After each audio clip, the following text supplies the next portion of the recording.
Bismillahirrahmanirrahim. Alhamdulillahirabbil alamin. Assalatu wassalamu ala asyrafil anbiya'i wal mursalin wa ala alihi wa sahbihi ajma'in. Assalamualaikum warahmatullahi wabarakatuh. Salam sejahtera tuan-tuan dan puan-puan yang dirahmati Allah sekalian. Alhamdulillah, setelah kita berehat hampir 2 minggu setelah Perhimpunan Agung UMNO, jadi hari ini kita diberi Allah kekuatan dan kesempatan masa untuk kita ke udara semula untuk kita membahaskan beberapa topik yang kita rasakan penting. Untuk makluman tuan-tuan dan puan-puan, pada hari Jumaat ini satu DUN akan dibubar, iaitu DUN Selangor Darul Ihsan, yang Duli Yang Maha Mulia Tuanku Sultan Selangor telah pun berkenan untuk membubarkan Dewan Undangan Negeri, dan yang paling akhir kita menjangkakan DUN Negeri Sembilan yang akan dibubarkan, yang kita jangka akan dibubar pada 30 hari bulan. Jadi ini adalah tempoh-tempoh kritikal di mana semua parti-parti sudah pun bergerak cergas, agresif, dan kalau kita tengok saling serang menyerang dengan pelbagai naratif yang mereka bawa. Jadi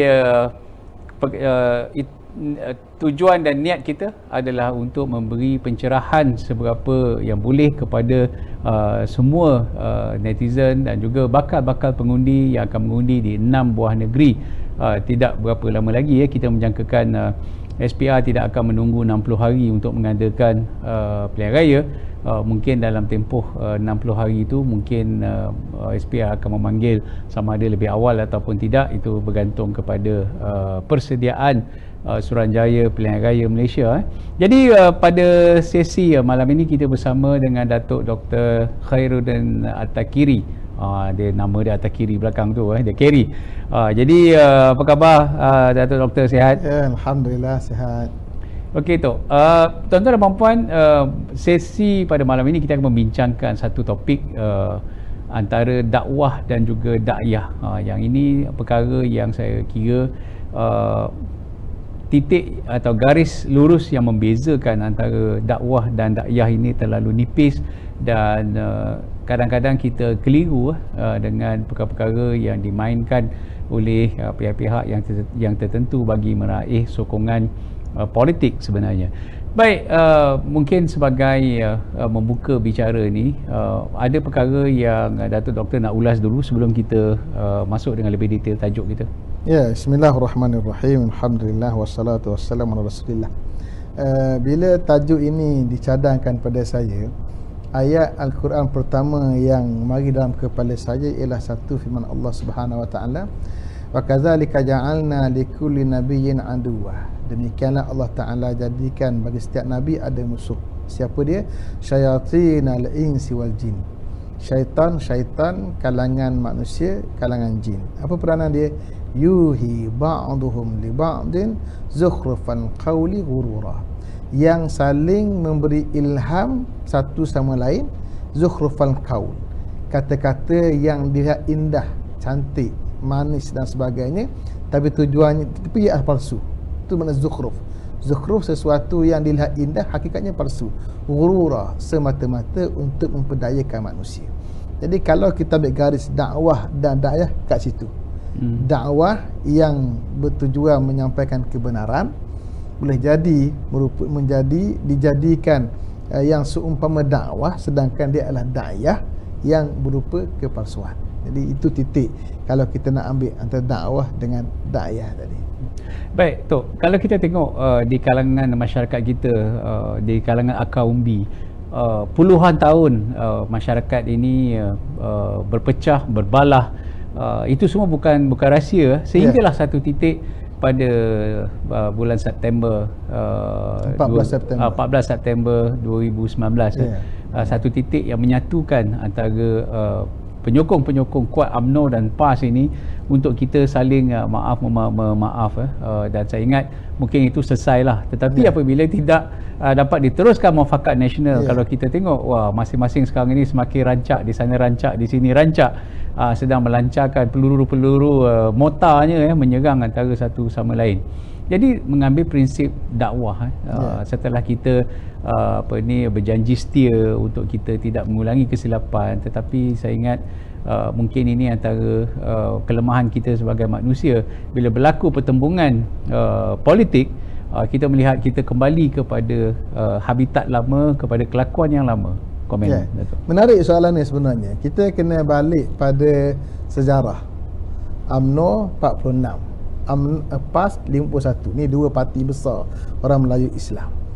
PAS daripada pecahan UMNO. Bila ada parti baru, dia akan mula bersaing. Mungkin peringkat awal persaingan, bukannya permusuhan. Persaingan dalam politik. Kemudian kita masuk PRU yang pertama 55 sebelum merdeka.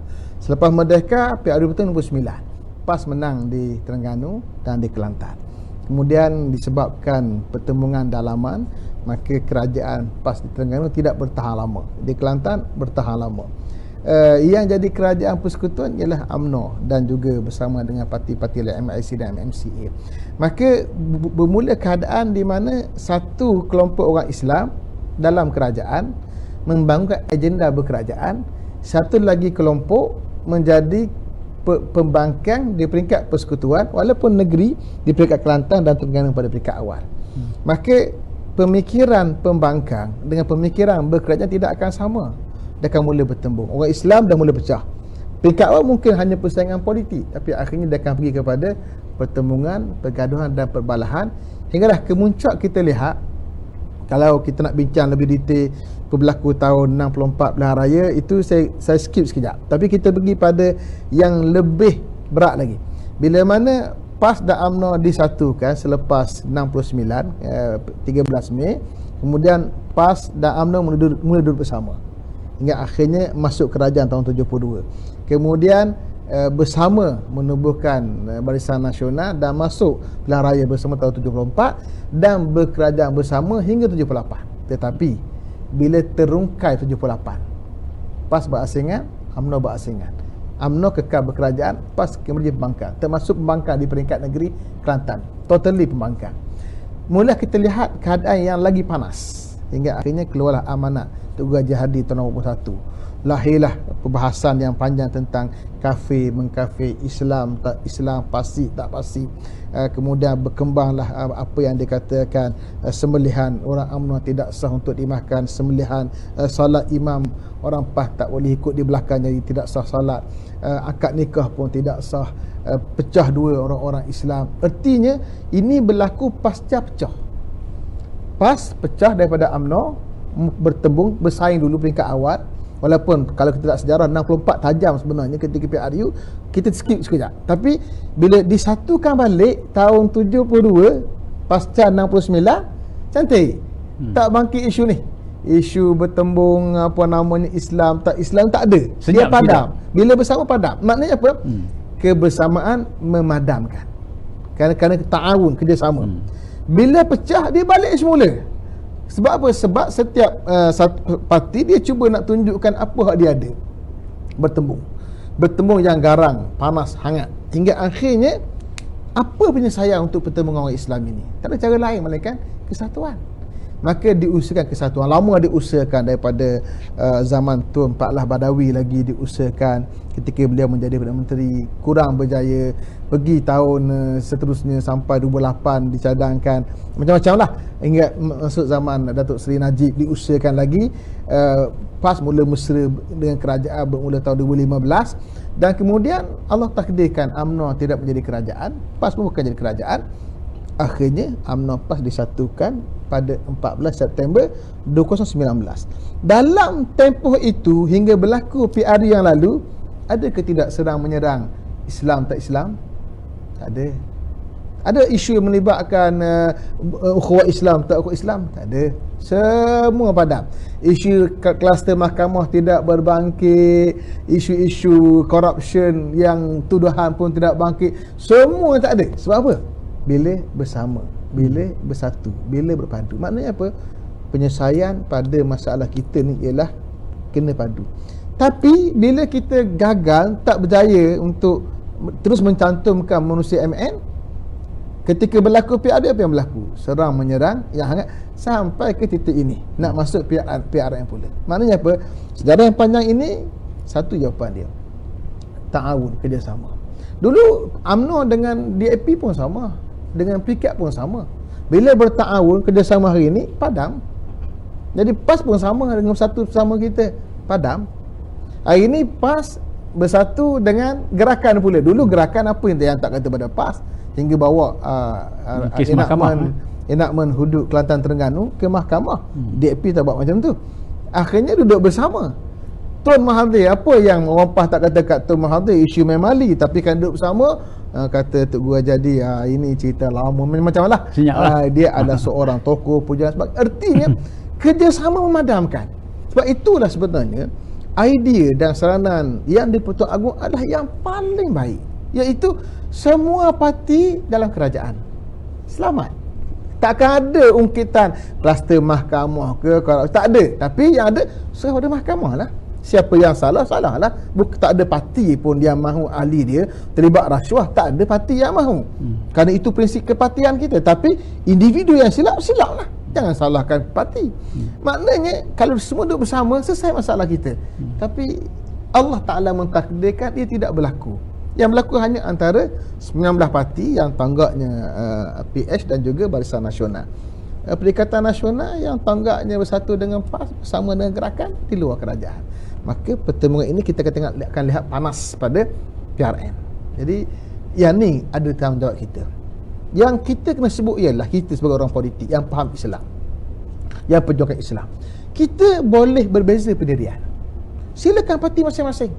PAS dengan pendirian dia, bersatu dengan pendirian dia, gerakan dengan pendirian dia, DAP dengan pendirian politik dia, UMNO, kemudian sebutlah lagi salah parti. Silakan. Masing-masing ada pendirian parti dia yang dipegang. Sebab itu dia bersama parti itu. Tetapi kita kena ada titik bersama antara semua parti, iaitu kita bersaing pada arena politik, itu saja. Jadi kita hanya berbeza pendirian politik, bukan berbeza dari sudut hubungan kemanusiaan sebagai rakyat Malaysia. Ini yang kita kena jual. Siapa kena jual poin ini, dan saya menjual perkara ini. Tetapi kalau kita mengkritik PAS, kerana kita mengkritik perbezaan pendapat. Kalau PAS kritik UMNO kerana mengkritik perbezaan pendapat. Tetapi mengkritik itu mesti dipagari dengan akhlak. Jadi ini kerja kita. Kita kena bawa agenda berakhlak ketika berpolitik. Berbeza tapi kekal bersahabat, berbeza kekal berukhuwah. Ini politik Islam yang kita kena bawa. Baik, tuan-tuan dan puan-puan, ini satu perkara dan satu naratif yang baik yang diungkapkan oleh Datuk Dr. Khairuddin kepada kita semua. Tak kisahlah kita di blok mana ataupun apa pun ideologi politik, tetapi kalau kebersamaan ataupun perpaduan itu diutamakan, dan itu adalah satu bukti apabila PAS bertahun bersama dengan UMNO, senyap, tak ada serang menyerang, kafir-mengkafir pun tak ada, pendekatan takfiri pun tak kedengaran lagi. Begitu juga apabila kerajaan perpaduan ini dibentuk, 19, bukan mudah nak mengurus 19 buah parti duduk di bawah satu gabungan yang dipanggil kerajaan perpaduan, dan kita mendapat sedikit gencatan senjata, bukan sedikit, banyak sebenarnya gencatan senjata. Tidak ada serangan-serangan tajam yang melibatkan 3R, iaitu race, religion and royalty. Jadi perkara yang begitu tabu di kalangan orang Melayu itu tidak kedengaran. Alhamdulillah setakat 7 bulan kerajaan ini dibentuk, 7-8 bulan kerajaan ini dibentuk, kita lihat perkara itu tidak timbul. Dan itulah kemanisan apabila ada kebersamaan dan perpaduan yang wujud. Tetapi bila tidak adanya perpaduan itu lagi, dia tidak lagi eksis, maka kita melihat perkara yang puluhan tahun yang berjaya diredakan, kemudian sekarang ini muncul. Jadi antara perkara yang saya rasa masyarakat hari ini mungkin sudah lebih educated dan sudah lebih memahami, iaitu nampak satu trend penyempitan atau penyelewengan beberapa prinsip yang digunakan sebagai asas untuk mereka menonjolkan ideologi, kononnya mereka lah yang lebih Islam daripada orang lain. Saya ada tengok rakaman video Datuk Doktor menyebut tentang perjuangan Islam. Apabila disebut dengan perjuangan Islam dari segi marketing, positioning, orang akan nampak okey, hanya PAS sajalah yang bercakap tentang Islam. Orang lain, UMNO ni tak ada kena mengena dengan Islam, Bersatu pun tak ada kena mengena dengan Islam, parti-parti lain pun tak ada kena mengena dengan Islam. Jadi penyempitan definisi ini menjadikan rakyat rasa serba salah. Kalau tak pilih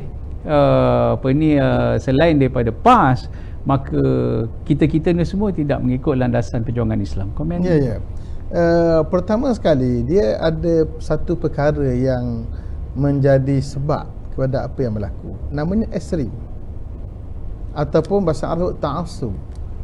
Ataupun bahasa Arab kata ghala, yaghlu, dia lebih-lebih, gulu, berlebihan. Bila berlebihan, dia akan ada yang tersasar. Itu yang berlaku. Kita balik pada istilah Islam. Kita semua adalah Muslim. Ahli PAS Muslim, ahli UMNO Muslim. Dan kalau PAS meletakkan cita-cita perjuangan adalah Islam, UMNO pun sama. Dalam perlembagaan yang kita pindah terakhir menyebut UMNO satu parti politik yang memperjuangkan cita-cita Islam. Jelas. Ada orang kata itu masih baru dipindah 2019. Betul, yang tu baru pindah. Tetapi 3.1 menyebut perjuangan UMNO apa dia? Menegak, mempertahan, mengembangkan Islam. Ia ni bukan 2019. Ni dah lama. Berarti UMNO juga bawa perjuangan Islam, PAS juga bawa perjuangan Islam, dua-dua bawa. Tapi yang satu menurut satu lagi tak Islam. Punca untuk mewajarkan kedudukan parti ni ialah dengan menyerang. Jadi serangan yang PAS buat pada UMNO sepanjang zaman berkerajaan ialah UMNO tak Islami. Itu ringan sikit. UMNO tak Islam, itu lagi berat. Perlembagaan Malaysia, perlembagaan penjajah, sekular. Perlembagaan UMNO, perlembagaan Malaysia, perlembagaan yang tidak Islam. Inilah yang ucapan Tok Guru jadi 81. Kita menentang UMNO bukan sebab namanya UMNO, bukan sebab BN, tapi kita menentang kerana dia mengekalkan undang-undang penjajah, mengekalkan undang-undang jahiliyah. Sebab itu kita menentang mereka. Dan kalau kita mati kita mati Islam. Kat situ poin dia. Maknanya kita melabelkan dia adalah undang-undang perlembagaan penjajah. Yang kita kena rungkai. Adakah benar perlembagaan Malaysia perlembagaan penjajah? Itu ucapan Tok Guru tahun 81. Tetapi walaupun tidak pernah Tok Guru menarik balik amanat, tetapi yang berlaku pada penampilan makin mengedih hingga akhirnya PAS secara tidak menyebut dengan jelas, tapi pada perbuatan menerima bahawa perlembagaan Malaysia adalah perlembagaan yang Islami. Bila mana kita lihat bila ditubuhkan Universiti Islam Antarabangsa, diwujudkan fakulti undang-undang, dimulakan kajian-kajian tentang perundangan Islam dan lahir ramai pakar-pakar undang-undang Islam, dan kajian dibuat hingga akhirnya ternyata bahawa kita dah mula tukar versi pemikiran bahawa perlembagaan Malaysia adalah perlembagaan yang Islam. Lemah yang ada itu biasa bagi sifat manusia yang menggubal perlembagaan, tetapi asal adalah Islamik. Sebab itulah dalam sejarah yang panjang, Islam yang dibangunkan oleh UMNO sebagai kerajaan adalah Islam yang menurut kehendak Al-Quran dan juga sunnah Nabi SAW. Saya boleh cerita panjang sejarahnya. Tapi pada itu versi kerajaan. Versi PAS pula lain. PAS di luar kerajaan, dia mencari titik lemah di mana? Tak Islamiknya kerajaan kerana tak buat undang-undang hudud. Dan kita kata takzir buat tak? Mengaku dia buat. Okey. Undang-undang ibadat buat tak? Mengaku buat. Undang-undang munafikat, dia mengaku kita buat. Undang-undang muamalat, mengaku kita buat. Jadi kat mana tak Islamik? Kat hudud. Berarti hanya secebis daripada Islam yang tak berlaku, yang bukan hanya di Malaysia tak berlaku, hampir seluruh dunia tidak berlaku perkara melibatkan undang-undang hudud tadi. Tetapi Islam yang luas, yang kita kata Islam syumul, akidahnya, syariatnya, akhlaknya. Akidah jelas, akidah Islam adalah akidah Ahlussunnah wal Jamaah yang dipegang oleh Malaysia rasmi. Hatta mana-mana ajaran sesat akan dibasmi, akan dibentera, termasuk yang berlaku kepada Arqam tahun awal 90-an. Baik, itu akidah. Kedua syariat. Syariat ni ada syariat ibadat. Ibadat ni semayang, puasa, surau, semayang, puasa, zakat, haji, surau dan masjid. Ini semua berlangsung dan berjalan, dijaga oleh kerajaan Malaysia. Kita pergi pada munakahat, urusan perkahwinan, ada undang-undang dan peraturan, ada mahkamah syariah. Pergi kepada muamalat, Malaysia menerajui perbankan Islam, takaful Islam, pajak gadai Islam. Itu Malaysia. Nak pergi berapa? Pergi pada undang-undang jenayah. Jenayah takzir luas. Kisas ada perbincangan, hudud ada perbincangan. Jadi kat mana hak Islamik? Pada hudud. Baik, pada hudud kita bincang hudud saja. Hak lain Islamik lah. Tetapi serangan pada kerajaan, negara ini bukan negara Islam, ini tidak Islami, maka rakyat dibuai dengan agenda itu bahawa kita sekarang sedang memperjuangkan Islam, nak mengislamkan kerajaan. Kerajaan mesti diketepikan, dibuang, kita kena ganti tempat kerajaan. Ini menyebabkan pertemuan atas topik perjuangan Islam. Saya mengajak kita melihat apa makna perjuangan Islam tadi. Kalau perjuangan Islam hanya bab hudud, kecil lah.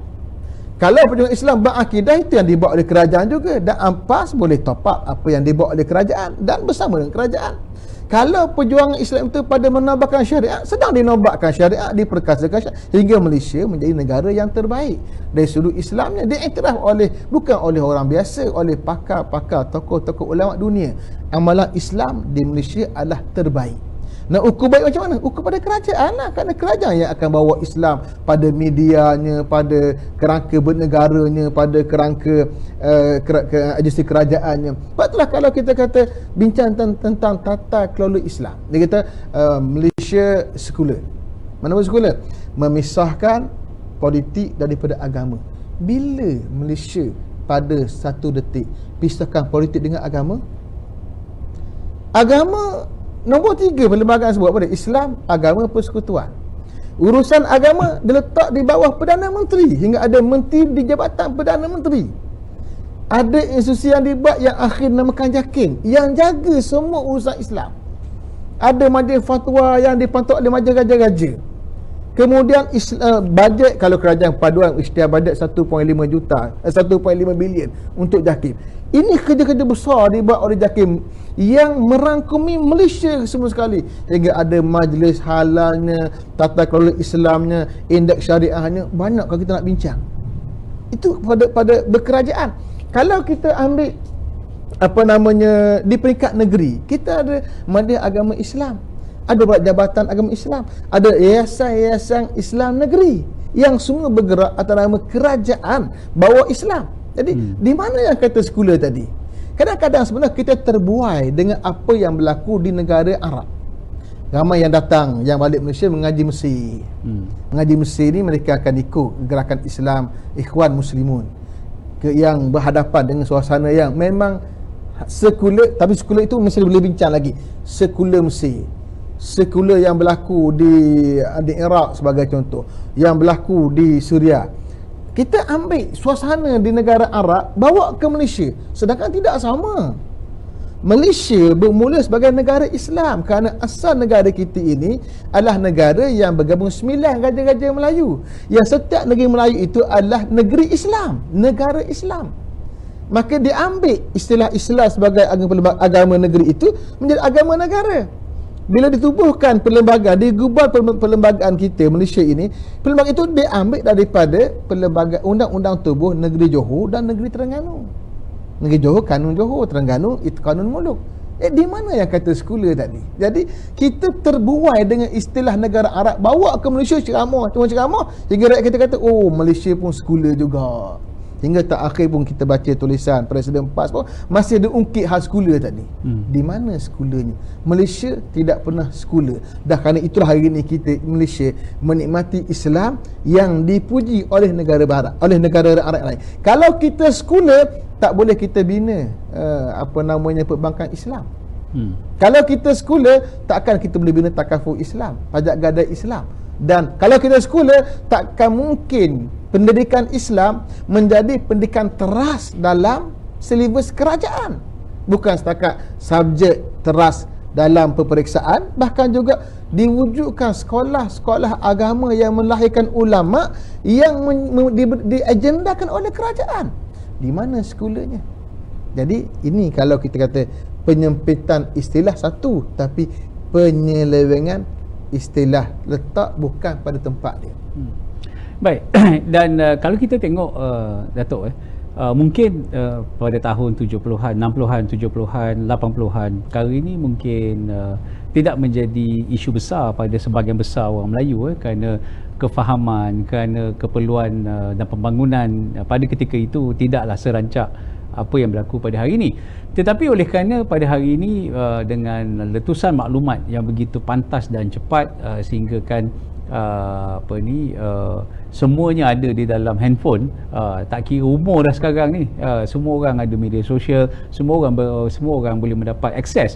Dan di sini mula kita melihat bahawa masyarakat sudah mula sedar, ramai yang mula sedar. Dan kalau kita tengok 33 tahun track record PAS merintah Kelantan, kalau dulu mungkin rakyat tak ada masalah kalau tak ada air dan sebagainya, tetapi hari ini suara-suara itu sudah mula kuat kedengaran, kerana mereka bukan sahaja mahu Islam, tetapi Islam itu adalah muamalahnya, adalah banyak aktiviti ekonominya, pendidikannya, peluang-peluang pekerjaannya, pelaburannya, untuk menjamin keharmonian agama itu sendiri.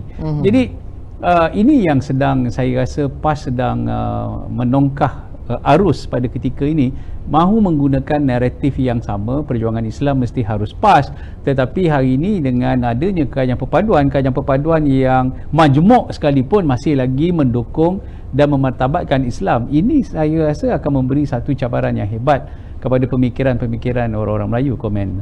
Ya, pertama sekali, dulu ketika Kelantan dimenangi oleh PAS, ahli PAS akan berbangga kerana kerajaan negeri menukar akaun rasmi negeri kepada Bank Islam.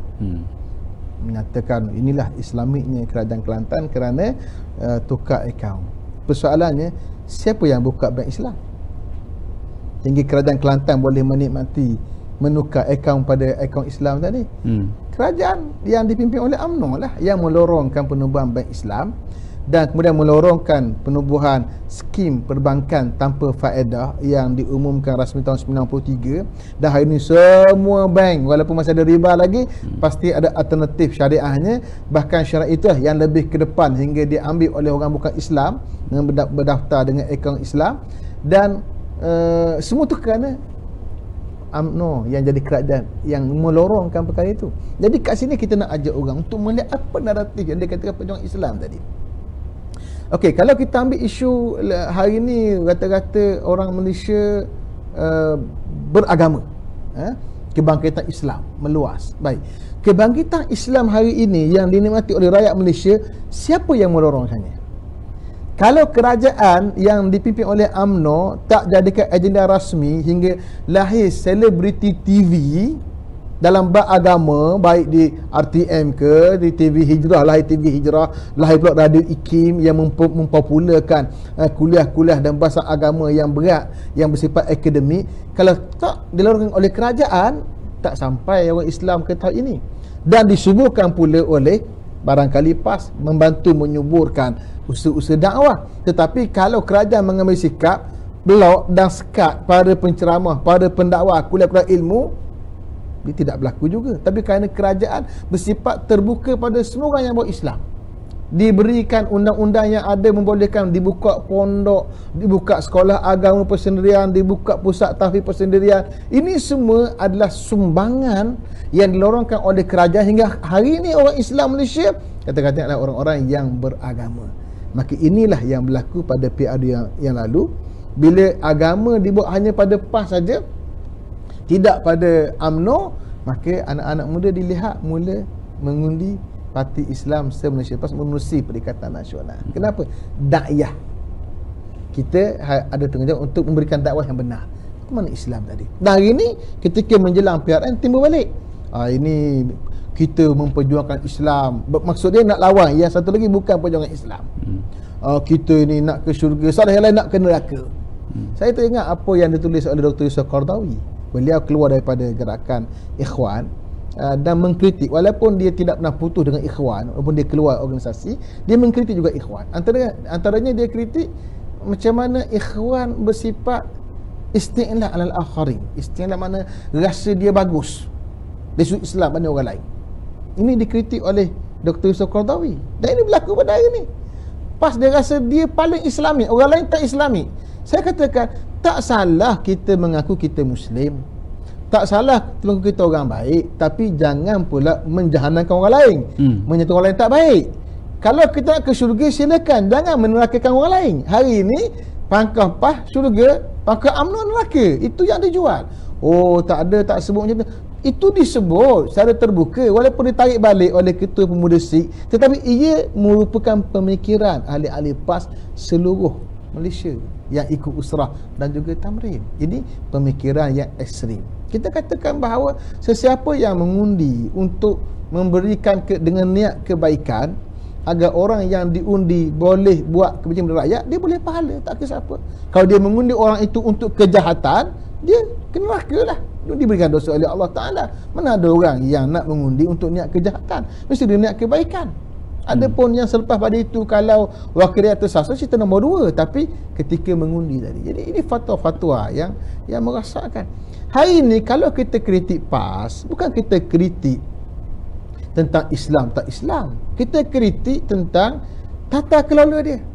Kalau rakyat Kelantan mengkritik PAS kerana kelemahan dalam pengurusan air yang menjadi air keruh, itu adalah kritikan pada tata kelola, bukan kritikan pada batang tubuh. Islam tak Islam PAS. PAS nak Islam, perjuangkanlah Islam. Kita meraihkan, kita nak semua orang perjuangkan Islam. Saya nak semua orang perjuangkan Islam, baik PAS ke, baik UMNO ke, baik PKR, semua yang bergelar Muslim mesti memperjuangkan Islam. Tapi kritikan tadi pada tata kelola. Di Terengganu, cuba contoh hari ini, Terengganu ada isu terkini melibatkan tata kelola, melibatkan pemberian tanah oleh kerajaan negeri kepada persatuan milik isteri-isteri wakil rakyat PAS. Maka dikecam dan dikritik kerana tata kelola itu. Jadi PAS pun sama lah, kritiklah kerajaan pada tata kelolanya, kritiklah kerajaan perpaduan pada tata kelolanya. Tapi yang berlaku bukan pada tata kelolanya yang kritik, yang dikritiklah pada Islam ke tak Islam. Ini DAP sebagai ancaman. Ya, DAP ancaman kalau dia bersendirian, tetapi bila bersama dengan kita lah yang jaga dia, kawal dia untuk tidak mengancam asas bernegara kita. Dulu PAS juga bersama dengan DAP, bila bersama dia tunduk pada PAS, hingga akhirnya diprovok, akhirnya dia mengecam undang-undang enakmen hudud Kelantan dan Terengganu. Maka PAS pecah dengan DAP kerana faktor tadi. Tapi ketika belum pecah, boleh bersama, walaupun DAP tak pernah menukar pun pendirian dia. Malaysia itu ada perjuangan dia, tak nak tukar pun. Kenapa PAS boleh? Boleh kerana bekerjasama. Hari ni pun sama lah. UMNO kenapa boleh dengan DAP? Kita boleh dengan PS yang dalamnya DAP kerana kerjasama tadi lah yang mengikat kita. Kalau dia langgar perjanjian yang mengikat kita, terburailah perjanjian. Apa yang kita buat syarat pada DAP sebagai contoh? Syarat kita, pertama, kena perakui Islam, agama persekutuan. Nombor 2, kena perakui kedaulatan raja-raja. Yang nombor 3, kena akui hak istimewa orang Melayu.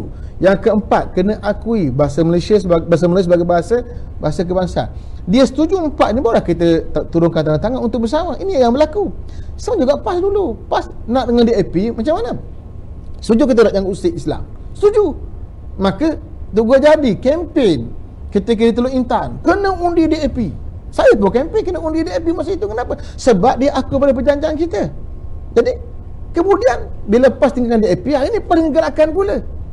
Kenapa perlu terima? Sebab gerakan aku pada kehendak PAS. Okey, silakan. Kita tidak mempertikaikan hak PAS nak buat kerjasama politik dengan gerakan. Masalah kamu pertikai kami yang buat kerjasama dengan PH yang dalamnya ada DAP. Saya suka gunakan terma itu. PH, kita kerjasama dengan PH yang dalamnya ada DAP. Bukan kerjasama direct dengan DAP, tapi PAS direct dengan gerakan. Itu beza tu. Kita dengan PH, dalam PH ada DAP. DAP kena aku pada kehendak PH, PH aku pada kehendak kita. 4 syarat kita buat tadi. Maka selagi mana mereka bersetuju dan menepati syarat kita, kita bersamalah. Adapun dia punya pendirian kekal, tapi dia tak boleh bawa pendirian parti dia dalam kerajaan kita. Kalau bawa, bertentangan dengan apa yang dia turunkan tangan. Tapi oleh kerana modal PAS, apa yang PAS ada dalam PRN untuk dijual, yang dia boleh jual ialah modal Islam. Yang dia boleh jual ialah modal Islam terancam. Maka dia jual lah. DAP mengancam Islam. Saya ketika PRU, saya berkempen mengajak semua orang mengundi Barisan Nasional untuk halang mudarat PH dan mudarat DAP. Itu ketika PRU. Bila habis PRU, kita ukur kadar semasa pula. Kadar semasanya ialah BN pun tak menang banyak, PH pun tak ada tubuh kerajaan. Nak bersama boleh, kita buat syarat. Itu cara kita menjaga mana mudarat, mana maslahat. Hukum ni dia boleh berubah sebab dia strategi. Taghayyurul ahkam bi taghayyuriz zaman. Berubah hukum kerana perubahan zaman, keadaan, situasi dan semasa. Ini semua benda yang basic. Kalau orang mengaji Islam, mengajar Islam, ini perkara basic. Ada benda strategi yang boleh berubah. Ta'awun siasi atau kerjasama politik dengan mana-mana parti adalah strategi yang boleh berubah. Hari ini kita bersama dengan DAP, besok mungkin dengan gerakan, lusa mungkin dengan PAS. Sebab itulah kata Imam Sayyidina Ali kata apa? Habibaka haunamma. Kamu sayanglah orang yang kamu sayang seadanya saja. Asa an yakuna baghdaka yaumamma. Bimbang nanti jadi musuh kamu, kebencian kamu satu hari nanti.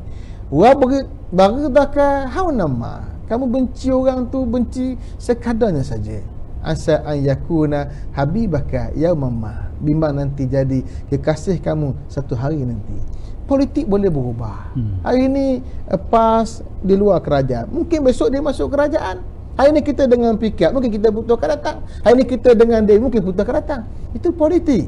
Maka yang kita bersaing, bukan musuh, yang kita bersaing adalah pada tata kelola. Maka saya mengajak semua orang bincang tata kelola. Kritiklah kerajaan perpaduan pada tata kelola. Kita kritik PAS dan PM pada tata kelola dia di negeri Terengganu, Kelantan dan Kedah. Kita kritik. Itu bukan kita nak kritik cerita mu Islam ke tak Islam, mu lebih Islamik ke tak Islamik.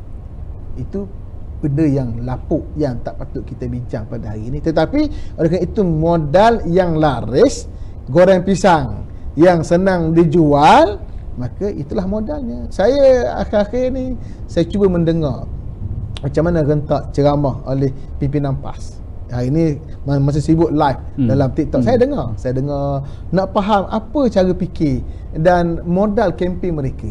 Modal kempen yang sama. Ceritanya Islam ke tak Islam, doa terhadap musuh seolah yang bukan bersama dia seolah musuh Islam, dan tak yang sama. Yang ini tak ada modal, orang kata ceramah tak ada modal. Jadi kita sebagai kita UMNO, kita mesti bercakap ikut fakta. Kita ada kewajipan bawa naratif yang betul pada rakyat. Kita kata kita bersaing pada tata kelola. Baik Tok. Kalau kita tengok sekarang ni pula rancak digunakan mereka yang telah digugurkan oleh UMNO sebagai penceramah hebat dah. Jadi tokoh-tokoh ini terpaksa membuktikan bahawa mereka lebih pas daripada orang-orang PAS sendiri, sehingga kan saya juga menganalisa setiap butir kata yang dilontar, tidak lain dan tidak bukan menyerang balik kepimpinan UMNO, bersama-sama dengan PAS menyerang kepimpinan UMNO. Habis rahsia cerita dibuka. Yang terbaru kita tengok ada seorang tokoh, seorang hamba Allah ni sebut dia menentang Presiden Parti Datuk Seri Dr. Ahmad Zahid Hamidi, kononnya kerana mahu membuat jajaran baru, maka Muafakat Nasional itu dipecahkan, sengaja dipecahkan. Jadi pada kami yang duduk di dalam circle UMNO Barisan Nasional ini melihat ini bukan satu pembohongan saja, tetapi satu penyelewengan fakta untuk menunjukkan bahawa naratif mereka tidak lari daripada mereka lah yang sebenarnya memperjuangkan Islam. Apa pun yang mereka sebut, apa yang mereka cakap setiap malam, mereka sajalah yang memperjuangkan Islam, orang lain tidak. Yang inilah tuan-tuan dan puan-puan, kita cuba meleburkan, kita cuba mencairkan satu naratif yang mereka sepatutnya harus rasa malu kerana mereka bercakap, tetapi kita melakukan. Kerajaan Perpaduan hari ini melakukan. Kalau kita tengok, kalau dulu UMNO pun dia bagi peruntukan kepada Hufaz tak sebanyak hari ini. Sekarang di bawah Kerajaan Perpaduan yang digelar di AP lah, ada dalamnya dan segala macam, 150 juta ringgit untuk program Hufaz kekal setiap tahun akan diberi berterusan. Jadi saya tak nampak ada satu agenda untuk membangunkan negara ni pun daripada sebelah sana. Komentar dia pertama sekarang politik ni sebagai pembangkang. Saya lama jadi pembangkang, umur 16 pembangkang dah, sampailah umur awal 49. Jadi kita faham naratif pembangkang macam mana. Saya dalam PAS, saya pengarah strategi PAS Pusat. Bahagian saran kita jaga. Pembangkang dia mencari titik lemahnya di mana. Kalau TV depan kita ni, kita tengok di mana yang lemah tak kat TV, itu kita kritik. Kita tak kritik satu bodinya. Jadi itulah yang berlaku sekarang. PAS sebagai pembangkang yang lama, dia cari titik lemah UMNO di mana dan kerajaannya di mana. Pasti ada titik lemah. Yang kuat, dia diam je lah. Dia tak bercakap tentang kelebihan UMNO yang menerajui, yang menjadi kerajaan dan menerajui pembangkang Islam peringkat dunia, takawul Islam peringkat dunia, pasaran modal peringkat dunia, negara Islam peringkat dunia, pendidikan Islam peringkat dunia. Dia tak bincang yang tu. Dia tak bincang. Pemakaian Islam hari ini yang kita pakai, wanita bertudung, siapa yang membawa dasar itu? Kena ingat dulu sebelum 80-an, pimpinan PAS yang wanita pun pakai tudung tak lengkap. Selendang rambut selendang saja, rambut sini. 80-an berlaku ledakan kefahaman Islam, mula bertudung. Dan di peringkat Malaysia memperkenalkan menerusi dasar penerapan nilai Islam 85, diperkenalkan pemakaian tutup aurat di sekolah. Hingga kita sekolah rendah dulu tak pakai seluar pendek lagi dah, pakai seluar panjang, tak pakai skirt lagi tak pakai skirt lagi dah, pakai tudung. Hari ni tudung menjadi amalan, walaupun mungkin balik rumah dia buang, itu dia punya pasal lah. Tetapi kerajaan rasminya, kerajaan tidak wajibkan, tapi kerajaan berdakwah dan mendidik hingga akhirnya orang pakai tudung. Hingga akhirnya hari ni tudung menjadi suatu bisnes yang besar dengan pelbagai fashion. Jubah pun jadi fashion macam-macam. Semua orang nak berniaga kerana Islam ni lari untuk dijual. Jadi maknanya kita sebagai pembangkang cari titik lemah tadi. Maka samalah bila pimpinan kerajaan dulu dalam UMNO, dia keluar masuk PAS, dia akan ikut naratif PAS, cari di mana titik lemah. Kerana itu cara kami diajar dulu. Kita pejamkan mata apa yang dah dibuat. Jadi kita kena cerita apa yang Islam yang dah dibuat oleh Malaysia hingga dipuji oleh negara luar tadi. Hantar pelajar keluar negara. Mana negara Arab hantar pelajar dengan beasiswa untuk mengaji Islam? Di luar tak ada. Kita Malaysia ni yang hantar pelajar rasmi dengan beasiswa untuk belajar kat Jordan, kat Mesir, dulu kat Iraq, kat Kuwait pun ada, kat Saudi pun. Semuanya adalah dengan perancangan kerajaan. Saya ambil contoh Terengganu Terengganu di zaman UMNO perintah. Terengganu menubuhkan Kolej Sultan Zainal, Kolej Islam, Kolej Sultan Zainal Abidin. Ini dipanggil UNIZA, dulu KUZA. Ini adalah Kolej Islam pertama di Malaysia, lain daripada KIK lah, Kolej Islam Kelang. Ini yang pertama di era moden, yang akhirnya berjaya buat dia dengan Al-Azhar. Kemudian ditiru oleh semua negeri lain membuat kolej yang hampir sama. Hari ini kolej Islam dekat negeri ni boleh kata ada di semua negeri. Siapa yang mulakan? Terengganu. Siapa yang merintah? UMNO. Di negeri yang PAS dok kata UMNO tak Islamik itu, ni lah negeri yang pertama yang buat kolej pengajian Islam hingga melahirkan ulama-ulama yang hebat. Okey.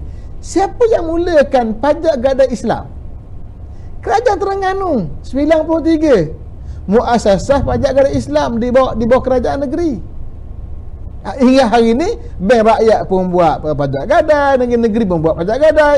Siapa jadi kerajaan masa tu? UMNO. Dalam keadaan PAS Terengganu yang kuat PAS ni, yang konon kuat Islam, pajak Islam ni, di negeri yang kuat PAS ni lah UMNO telah tunjukkan model ekonomi Islam, model pendidikan Islam untuk melahirkan ulama. Ini benda-benda yang kita kena kembangkan, yang kita kena ceritakan. Yang dilahirkan guru-guru yang dipanggil mubaligh ni, di Terengganu, dia guru yayasan dia panggil. Yayasan Islam Terengganu menjadi satu pop untuk melahirkan, untuk bawa ustaz-ustaz bertazkirah mengajar surau-surau masjid yang diberi allowance sebagai mubaligh seluruh negeri Terengganu. Siapa yang mulakan? Ini semua adalah benda-benda yang kita kena lihat tentang kejayaan. Tetapi tadilah pimpinan UMNO dia masuk PAS, dia kena bawa lah. Ni kalau kita dakwah dengan dakwah tadi. Baik, saya faham siapa yang dirujuk oleh doktor tadi tentang fakta melibatkan Datuk Zahid Hamidi. Dia bercakap bentuk dakwah lah. Dia tak cerita hak sebenar apa yang berlaku pada tanggal 12 hari bulan 10 yang cuba dipadamkan. Dia kita sebut kat sini lah. 12 hari bulan 10 ialah 2 hari selepas bubar parlimen. Bukan cerita awal ni. Yang cerita dulu lah. Jadi 12 bulan 10 2022. 22. Kita tak cerita apa yang sebelum bubar. pergolakan, pertemuan Banyak lagi dah tu. Panjanglah cerita dia tu. Kita cerita hak latest. Kalau dalam bab Islam, pengajian Islam dipanggil mana yang nasikh, mana yang mansuh. Ada yang kemudian nasikh, membatalkan yang dulu, yang mansuh. Ambil yang latest lah, jangan cerita hak lama, cerita hak baru. Yang terbaru ialah pada tanggal 12 hari bulan 10 2022, pertemuan antara Presiden UMNO Datuk Seri Dr. Ahmad Zahid Hamidi dan Timbalan Presiden UMNO Datuk Mat Asad dengan Datuk Seri Tuan Guru Haji Abdul Hadi Awang Presiden PAS dan Datuk Seri Tuan Ibrahim Timbalan Presiden PAS. 8 mata. Apa yang dibincangkan? Yang dibincangkan ialah akhirnya persetujuan bahawa PAS dan UMNO kena bersama dalam pilihan raya PRU ke-15. Itu telah dipersetujui. Dipersetujui oleh 8 mata ini untuk dinoktahkan, berarti PAS bersedia tinggalkan Perikatan Nasional. Baik, PAS yang berani cakap ni sebab apa? Kerana Majlis Syura Ulama MSU dalam PAS yang merupakan badan tertinggi parti yang dianggota 17 orang ulama yang berkuasa menentukan dasar dalam kerjasama politik, telah buat keputusan bahawa PAS mesti bersama dengan Muafakat Nasional dengan UMNO dalam PRU ke-15. Maka Tok Guru Jadi dengan Ustaz Tuan hanya deliver perintah dan arahan syura. Bincanglah. Dan Presiden UMNO berdasarkan perlembagaan parti, dia ada kuasa kat situ. Dia bersetuju. Tapi malamnya bila Tok Guru balik, jumpa dengan Tan Sri Muhyiddin. Besok mesyuarat PAS Pusat. Mesyuarat PAS Pusat besok akhirnya buat keputusan kekal dengan Perikatan Nasional tanpa rujuk semula Keputusan syura. keputusan syura. Ada ahli syura yang bantah, Tok Guru, syura buat keputusan lain. Dia kata kita lebih berhak buat keputusan. Kata kawan ni, tapi perlembagaan kata syura buat keputusan dalam bab ni. Dia kata saya pun baca perlembagaan. Mungkin kata ini takriri ambil mana maklumat ni? Ambil maklumat kat kawan saya dah mesyuarat lah. Sebab saya juga masa bila keluar daripada Unitarian PAS, boleh masuk UMNO lagi, saya masih lagi bebas. Hinggalah akhirnya saya buat keputusan untuk bersama UMNO dan bertanding PRU dengan UMNO. Maklumat sampai pada saya yang betul-betul berlaku. Kerana kawan saya dalam PAS yang memesyuarat bersama ahli-ahli syura yang dulu saya adalah setiausahanya, AJK pusat yang dulu saya juga adalah AJK-nya. Jadi bila dibuat macam begitu, terkejutlah UMNO. Presiden UMNO terkejut. Nak kata apa? Tak apalah. Itu hak parti lah. Itu hak PAS lah. Hak keputusan. Berarti UMNO bersendirilah. Tapi pada hari Jumaat, tadi 12 hari Rabu, 13 kami mesyuarat PAS Pusat. Hari Jumaat Tok Guru Jadi berceramah di Usila. Selalunya di Usila lah setiap pagi Jumaat. Dia tukar buat kuliah di Pantai Kelulu. Lepas habis kuliah, Tok Guru berucap tambahan, menyerang UMNO. Membuat alasan kenapa PAS memilih PN bukan MN. Alasannya dua. Kerana dalam UMNO ada keruh dan kluster mahkamah. Kluster mahkamah ni bukan dah lama.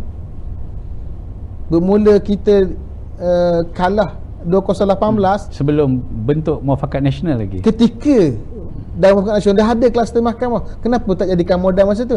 Kenapa selepas pecah? Ni poin pecah tadi. Bila pecah, diukit belaka. Cerita hak ketuk busung semua ikut belaka. Masa berkahwin bersama ni, dia simpang semua, wangi semua. Ini akhlak lah. Kemudian kata keruh, UMNO keruh. Memanglah ada yang keruh, ada yang jernih. Dalam PAS pun ada yang keruh, ada yang jernih. Keruh jernih bukan itu satu pendirian parti, ialah mesti bersih, mesti jernih, tak ada keruh. Tapi keruh yang dikatakan keruh itu adalah permainan politik. Kita berkata seseorang tidak bersalah hingga dibuktikan bersalah di mahkamah. Itu adalah kaedah keadilan Islam. Kenapa tak diamalkan? Jadi PAS menyerang UMNO semahu-mahunya. UMNO pula baru putus hubungan dengan PAS. UMNO tak menyerang PAS. Sebab apa? Sebab salah UMNO. Kalau nak kata baik-baiklah, baiknya UMNO. Baru putus hubungan, tak apalah, biarlah PAS buat kerja dia. Kita masuk pilihan raya, kita hanya berkempen apa kita nak buat. Kita tak kempen menyerang PAS, tak ada. Cuba tengok dalam sepanjang PRU, mana ada, mungkin ada seorang dua lah, tapi dasar ketika pilihan raya, doktor berterlibat dengan pilihan raya, memang yang dibawa ialah naratif UMNO sebagai kerajaan berdasarkan rekod yang lama dan rekod yang terakhir. Itu je. Tak menyerang PAS. Sebab apa? Baru sudah putus. Tapi PAS tanpa segang silu menyerang. Saya di Kuala Lumpur diserang, saya ada peribadi. Saya tak jawab. Macam-macam guna ayat yang inilah malah kita nak sebut lah, tapi ceritanya menyerang peribadi kita. Saya tak serang peribadi orang. Saya hanya menceritakan apa yang kita nak buat menerusi UMNO, itu saja. Tapi mereka menyerang. Bila PAS menyerang, UMNO kena serang. UMNO pun tak jawab, tak nak endahkan. Anak-anak muda yang baru saja fresh ni, keluar daripada alam persekolahan, baru first time nak mengundi, dia tengok bila kuat menyerang, dia rasa hak menyerang tu betul. Yang kena serang, dia salah. Maka undi dia pergi pada yang menyerang, tak memihak kepada yang diserang. Maka berlakulah 30,000 majoriti, 29,000 majoriti, 20,000 majoriti, hampir seluruh Malaysia. Kenapa? Faktor UMNO tidak menyerang. Sebab apa? Sebab UMNO baik.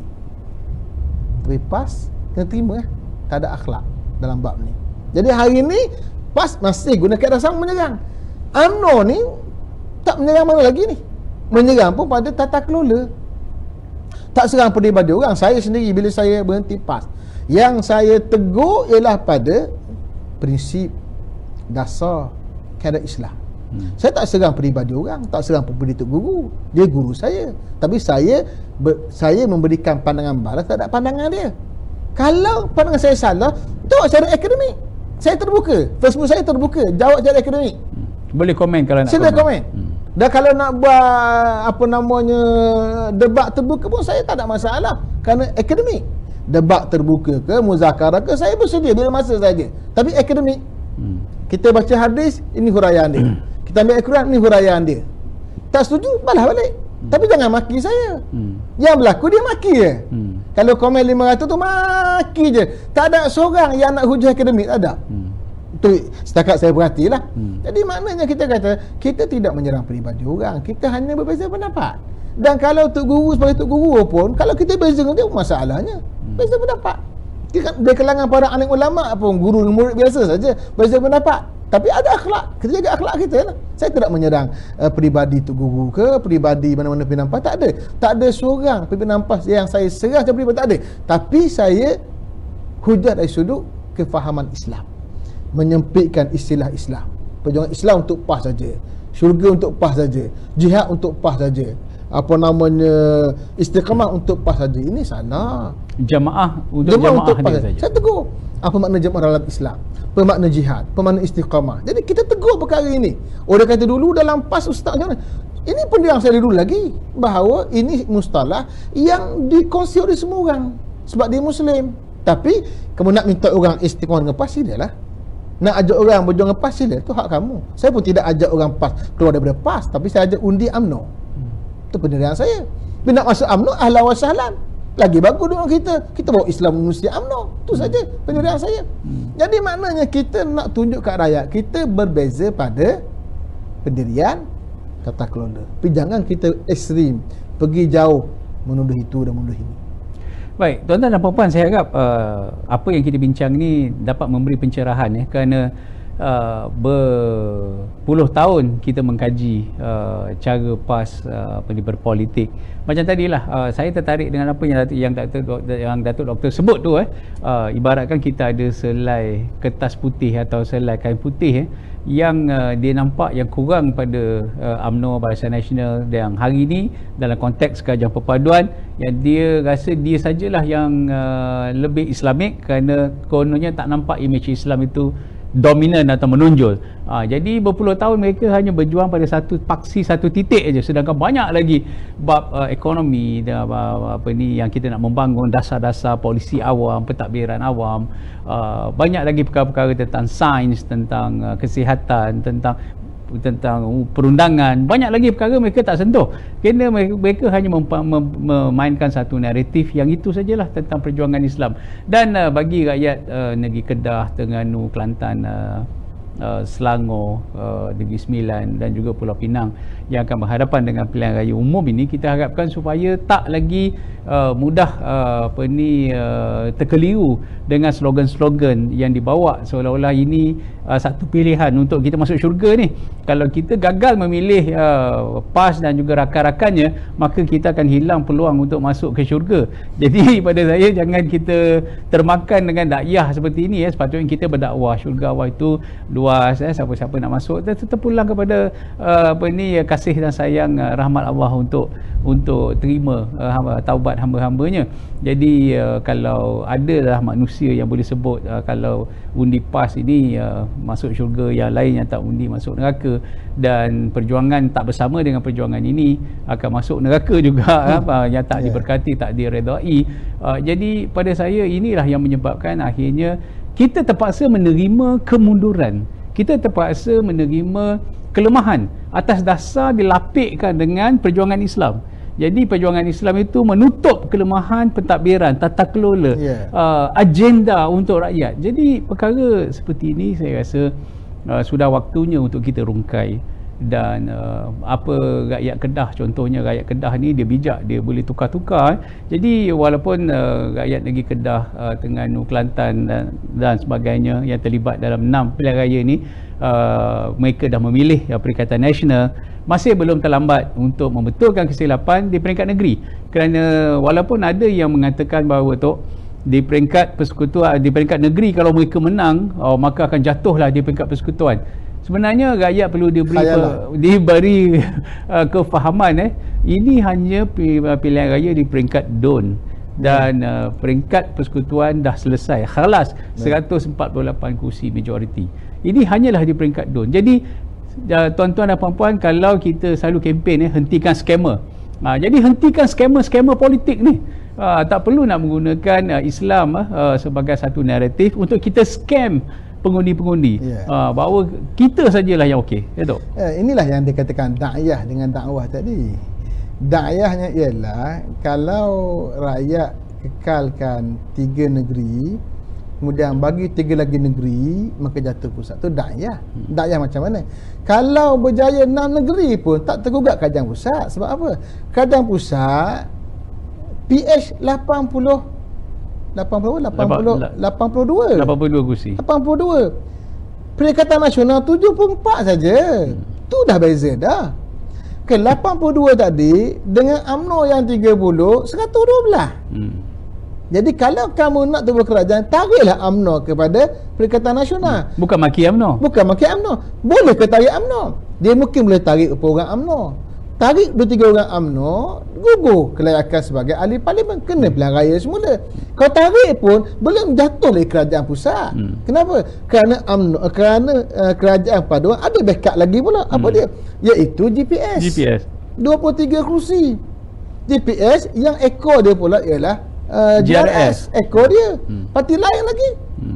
Jadi ini adalah khayalan yang sedang dijual supaya rakyat menyokong 6 negeri. Kita menyatakan bahawa kalau rakyat bagi 6 negeri pada Perikatan Nasional, suka negeri tersebut. Kenapa? Sebab dia beza dengan kerajaan pusat. Kita semua tahu kerajaan negeri Terengganu bergantung kepada betul-betul wang ihsan untuk uruskan negeri. Tak ada income baru dibawa dari kerajaan negeri dalam masa 5 tahun.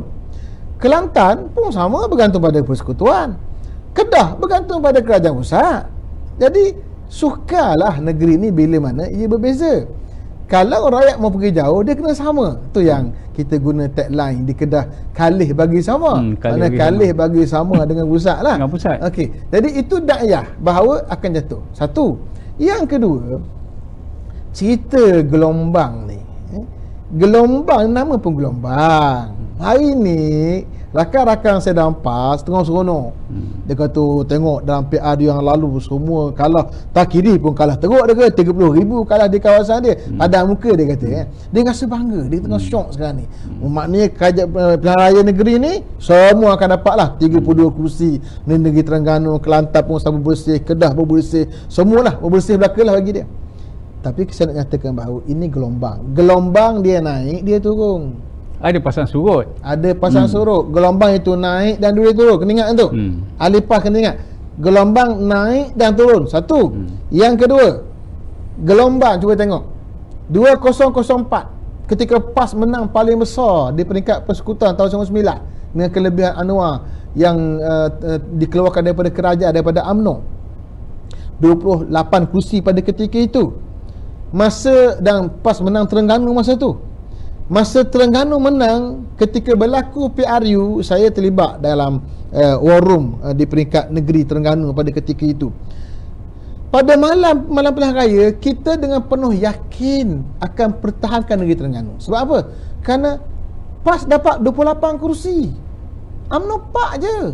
4 kursi memang tradisi UMNO. Seberang Takir, Telemong, Bukit Besi, selagi apa dia, ada 4 dun. Ni tinggal 4 pada UMNO. Tapi apa yang berlaku? 2004 penangan Pak Lah Badawi yang perkenalkan Islam Hadari yang diperanjing-anjingkan oleh PAS. Dia boleh bertukar 28 yang milik PAS pergi pada UMNO 28. UMNO yang 4 jadi 28, yang pada 28 yang tinggal 4. Siapa sangka? Siapa sangka? Kelantan hampir ranap. Tinggal 1 kursi lebih. Itu pun disebut 2 undi. 2 majoriti. 2 majoriti. Siapa sangka boleh berlaku? 2013, 2008 kita menang, PAS menang di Kedah. 2013 kalah. Siapa sangka? Ni Terengganu sedang berusaha keras ni. Menang tahun 2018, nak pertahankan 2023 ni. Tapi namanya gelombang. Jadi kita kata jangan syok. Yang kedua, kita mengaji agama, kita baca firman Allah Ta'ala, kisah perang Hunain. Wa yauma Hunain wa laqad nasarakumullahu fi mawatin katsira. Allah bantu orang-orang Islam di tempat yang banyak untuk menang. Wa yauma Hunain, juga Allah bantu ketika perang Hunain. Iz a'jabatkum kasratukum, ketika mana orang Islam ni bangga, ramai orang sokong dia. Lan nughlab, tak mungkin kita kalah. Ini kata pada sahabat Nabi. Ni iktibar perang Hunain. Yang rasa kuat gagah kalah. Hari ni PAS rasa gagah sangat, sekuat sangat. Kena ingat dalam politik, politik ni dia tak ada kayu ukur. Anak muda boleh berubah. Hari ni kita lihat sambutan anak muda. Kita ambil contoh di Kelantan. Di Kelantan bila buat program dengan anak muda, PM turun di Universiti Malaysia Kelantan, UMK, 8,000 anak muda turun. Bukan dipaksa. Saya tanya, adakah mereka dipaksa untuk hadir? Dah open 8,000 yang hadir. Negeri lain 2,000 yang hadir. Ni 8,000 di Kelantan. Ni perkara yang menarik. Anak muda makin bersama dengan kita. Jadi perubahan yang boleh berlaku. Dan banyak dari polisi-polisi yang mesra agama, mesra Islam yang ditonjolkan oleh Datuk Perdana Menteri, menyambung apa yang dah dibuat dulu oleh UMNO, memperkasakan Islam. Dia sendiri turun padang, mendengar ceramah, siap buat nota lagi. Itu lakonan saja. Lakonan ni 2 hari boleh lah. Tapi kita balik ingat sejarah kepribadian Anwar Ibrahim. Anwar Ibrahim asalnya Abim, dengan PAS sekali. Bila masuk UMNO, kemudian bersama dengan Mahathir, diperkenalkan banyak polisi-polisi baru Islam. Berarti Anwar asal orang yang beragama, asal daripada ABIM, Angkatan Berislam Malaysia. Jangan lupa kat itu. Jadi Anwar boleh buat kejutan, menambahkan keislaman yang ada pada kerajaan Malaysia kita. Ini jangan dipandang ringan. Dan orang duk serang Anwar macam-macam, dia tak jawab pun. Dia jawab dengan berhemah, dengan berakhlak. Jadi saya yakin anak muda hasil daripada internet, media sosial, bila orang kata kerajaan nak jatuh, Anwar cabar. Okey, kita buat sidang parlimen sekarang, bawa usul ke parlimen, tak berani usul tak percaya, tak buat. Kenapa? Itu pun dah nampak dakwah, bukan lagi dakwah. Jadi anak-anak muda saya yakin mereka meneliti. Dan bila buat sidang parlimen pula, bentang apa namanya audit, audit tak nak dibahas, semua keluar lari. Kenapa? Jauh lagi. Bahas lah. Jadi pelik, selama ni kita membangkang dulu, kita minta nak bahas audit ni, dia malah lari. Jadi pelik, bintik ajaib. Jadi anak-anak muda tengok, sebab hari ni dulu tak apalah kita masuk parlimen bukan semua live. Sekarang ni live. Live tak potong langsung. Live. Anak-anak muda boleh melihat, boleh menilai. Saya tertarik dengan perbahasan antara MP Jassin. Pas lah dengan Datuk Seri dengan Saifuddin. Datuk Seri Saifuddin. MP Jassin ni dia timbalan ketua Dewan Ulama PAS Pusat. Dia ada pondok dia. Orang besar. Dia Melaka, orang besar. Bila Datuk Saifuddin bercakap, cara dia berhujah, bagi saya maaf saya sebutlah, ini sebab baik saya, tapi kita sebagai orang yang ada ilmu, kita hujah dengan ilmu, dengan fakta. Tapi bagi saya kat situ berpihak kepada Datuk Seri Saifuddin, walaupun dia bukan ustaz, tapi dia bercakap dengan tenang, berikan fakta, baca ayat Quran, baca hadis, berhujah balas, dan dia buka ruang untuk berhujah. Bagi saya itu akhlak seorang yang baik. Jadi rakyat boleh menilai antara akademik tak akademik, pimpinan PAS dan pimpinan di peringkat kerajaan perpaduan macam mana. Dengan penerangan pada Datuk Saifuddin, beliau juga ikut usrah dulu, ikut tamrin, orang yang terdidik dengan latar belakang program-program Islamik di masa muda ketika masuk universiti. Jadi jangan penerangan pada kerajaan perpaduan. Ini bagi saya kena sebut pada rakan-rakan PAS. Tapi yang terbaik ialah harmonikan cara berkempen kita. Bawa lah tata kelola tadi, bentangkan, bawa agenda. Okey, apa kerja yang PAS di Terengganu, bentangkan. Dan bila UMNO serang balas isu berkaitan dengan pemberian tanah Khairunisa, sila jawablah apa yang ditimbulkan sekarang. Saya sebut hal Terengganu sikitlah, alang-alang live pada hari ini kan. Yang UMNO petikai dalam isu pemberian tanah ialah tanah yang diberikan oleh kerajaan negeri kepada Khairunisa, Persatuan Isteri-Isteri Wakil Rakyat.